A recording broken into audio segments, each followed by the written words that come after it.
Hello दोस्तों, नमस्कार। कैसे हैं? आई होप कि आप लोग बेहतर होंगे, काफ़ी अच्छे होंगे, हष्ट पुष्ट और तंदुरुस्त होंगे। तो दोस्तों, आज के सेशन में मैं क्लास 10th के कुछ ऐसे कह सकते हैं कि 2 नंबर के क्वेश्चन मैं आपके लेके सामने आया हूँ, जो क्वेश्चन एग्जाम के दृष्टिकोण से बहुत इंपॉर्टेंट है। ठीक है, तो क्वेश्चन देखेंगे। क्वेश्चन हमारे पास क्या है? जो क्वेश्चन हमारे पास है बाबू मेरे, जरा ध्यान से देख। क्वेश्चन कह रहा है कि यदि x square plus 3px plus 2p square बराबर 0 के मूल अल्फा बीटा हो तथा alpha square plus beta square बराबर 5 हो, तो आपको पी का मान निकालना है। ठीक है, किसका निकालना है? पी का मान निकालना है। तो जरा ध्यान से आप देखेंगे, पहले क्या दिया हुआ है जो समझ लेंगे। जो दिया हुआ है बाबू, उसको आप देखिए। दिया है, क्या दिया हुआ है? दिया हुआ है कोई बहुपद जो है, आप देखिए द्विघात बहुपद जो हमारे पास है वो 3px प्लस 2p स्क्वायर बराबर क्या दिया हुआ है? 0 हो गया है। अब इसका जो कंपेयर होगा हम किससे कर लेंगे, जरा ध्यान से देख लेंगे। वो कंपेयर करेंगे A X square plus B X plus C. ठीक है, यानी द्विघात बहुपद के व्यापक रूप से इसका कंपेयर करेंगे। तो ये X square plus B X plus C on comparing standard form of quadratic equation. तो जब करेंगे तो जरा ध्यान से देखेंगे कैसे होगा। ये कुछ नहीं, मतलब इसमें a1 छुपा रहता है। ठीक है, तो यहाँ पर a बराबर हमारे पास कितना आ जाएगा? 1 आ गया। क्लियर? ये x इसके साथ आ गया, तो हमारे पास जो b बराबर आ गया वो 3p आ गया। क्लियर हो गया? और c जो होता है हमारे पास, ये डायरेक्ट है, तो c हमारे पास कितना आ गया? 2p स्क्वायर आ गया। कहीं से कोई दिक्कत नहीं है। तो हमने a b c तीनों पता कर लिया, किसकी मदद से? ये द्विघात समीकरण का व्यापक रूप है। क्या है? द्विघात समीकरण का व्यापक रूप है। व्यापक रूप, इसकी मदद से हमने एबीसी पता कर लिया है। अब क्या कर रहा है जरा वो समझ लेंगे। अब हमारे पास कह रहा है बाबू मेरे कि alpha square plus beta square, alpha square plus beta square बराबर कितना दिया हुआ है? 5 दिया हुआ है। मतलब alpha square plus beta square का मान आपको 5 दिया हुआ है। तो 5 दिया हो तो उसको निकालेंगे कैसे, जरा ध्यान से देखेंगे। कैसे निकालेंगे? तो हम जानते हैं कि alpha square plus beta square का जो फॉर्मूला होता है वो अल्फा प्लस बीटा का whole square minus alpha plus beta होता है। ठीक है, सॉरी 2 अल्फा माइनस बीटा होता है, माइनस 2 अल्फा इंटू बीटा होता है। बात समझ में आया? तो हमने आपको यहां से आपको बताना चाहने की कोशिश कर रहा हूं कि यहां से अल्फा प्लस बीटा अर्थात इसका जो फॉर्मूला होता है वो माइनस बी बाई ए का होल स्क्वायर होता है, माइनस 2 अल्फा इंटू बीटा का जो फॉर्म होता है वो सी बाई ए होता है। बात समझ में आया? जरा ध्यान से आप देखेंगे,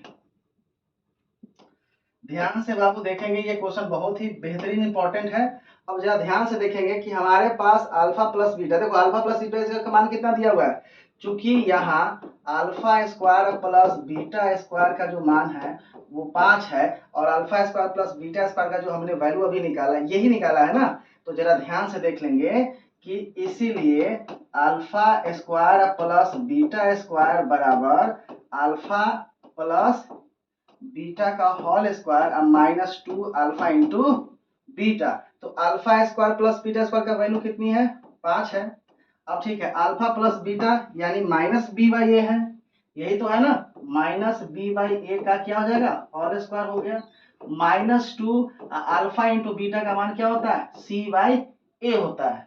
अब देखेंगे कि 5 और माइनस बी, तो माइनस जस के तस रहने बी बाई ए, बी हमारे पास 3p है और ए 1 है, यानी 3p/1 का क्या हो जाएगा? होल स्क्वायर माइनस 2, और c का मान देखेंगे बाहर से 2p स्क्वायर और a का मान 1 है, यानी 2p स्क्वायर बटा कितना हो गया? 1 हो गया।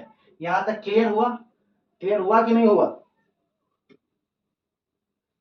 गर्मी कुछ ज्यादा है इसलिए थोड़ा सा आपको ध्यान से चलना है। चलिए आगे देख लीजिए।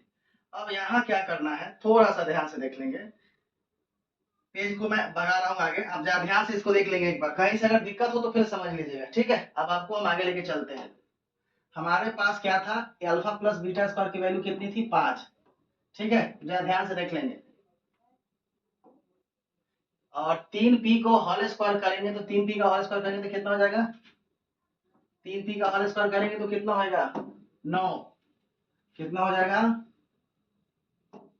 9p²। कितना हो जाएगा? 9p²। आगे इसमें देखेंगे मान और क्या दिया हुआ है, और यहाँ पर है 2 दूना के 4p² है। ठीक है, 2 दूना के 4p²।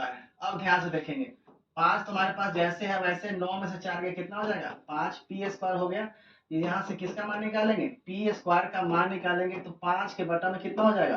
5 से 5 कट गया तो p² की वैल्यू कितनी हो गई? 1। और यहाँ से p से स्क्वायर हटेगा बाबू मेरे, तो वहां से अंडर रूट क्या चलेगा? 1। और यहाँ से +-1, मतलब किसकी वैल्यू? p का। इस तरह से आप कह सकते हैं कि p की जो वैल्यू हो गई हमारे +-1, यही हमारे पास एग्जैक्ट जो हो गया वो p का मान निकल गया। क्लियर हो गया? चलिए अब आगे क्वेश्चन की तरफ चलते हैं। अगला क्वेश्चन हमारे पास क्या है, जरा वो देखेंगे।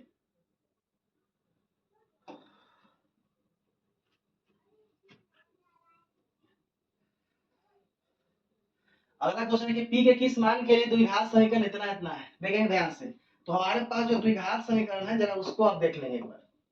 हमारे पास द्विघात समीकरण क्या है? हमारे पास जो द्विघात समीकरण है,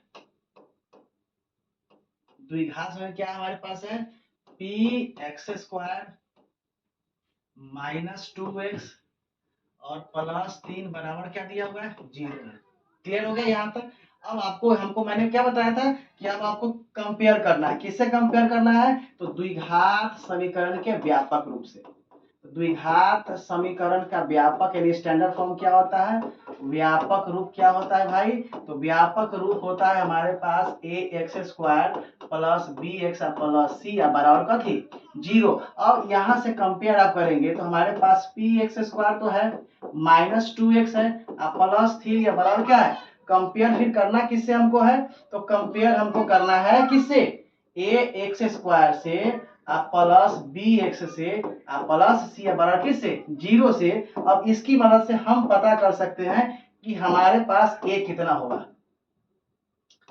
ठीक है,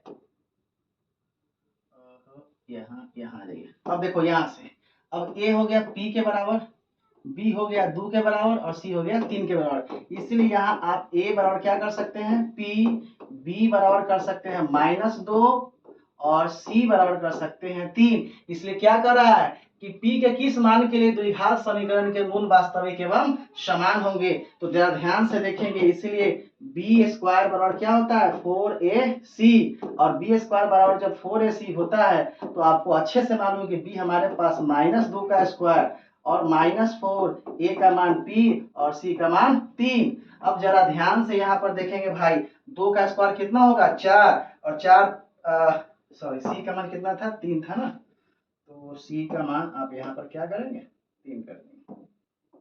ठीक है, तो 4 12p हो जाएगा हमारे पास 12p। अब क्या कर रहा है कि चूंकि मूल वास्तविक एवं क्या है? मूल वास्तविक एवं असमान है। क्या है? असमान होने की स्थिति में क्या होगी? असमान होने की स्थिति में हमारे पास क्या हो जाएगी? असमान होने के लिए कि 4 - 12p, ठीक है, ग्रेटर देन इक्वल टू क्या हो जाएगा? 0। ग्रेटर देन इक्वल टू 0 हो जाएगा। तो यहाँ से हम क्या निकाल सकते हैं? जरा ध्यान से देखेंगे तो 4 और इसको 12p माइनस उधर गया तो क्या हो जाएगा? पॉजिटिव। यानी इसको आप कह सकते हैं sorry greater than equal to 12p, और यहाँ से p का मान निकाल लेंगे तो आपके पास हो जाएगा 12/4, मतलब 4 × 12। इस प्रकार आप कह सकते हैं कि p जो होगा वो ग्रेटर देन इक्वल टू कितना हो जाएगा? 3। यहाँ से p का मान कितना निकल गया? 3 निकल गया। तो आई होप ये वीडियो आपको बहुत ही बेहतरीन लगा होगा। तो बेहतरीन लगता है तो प्लीज मेरे चैनल को सब्सक्राइब करें और साथ ही साथ बेल आइकन को भी प्रेस करें और ज्यादा से ज्यादा लोगों में शेयर करें। तब तक के लिए टिल देन बाय बाय, आपका दिन शुभ हो।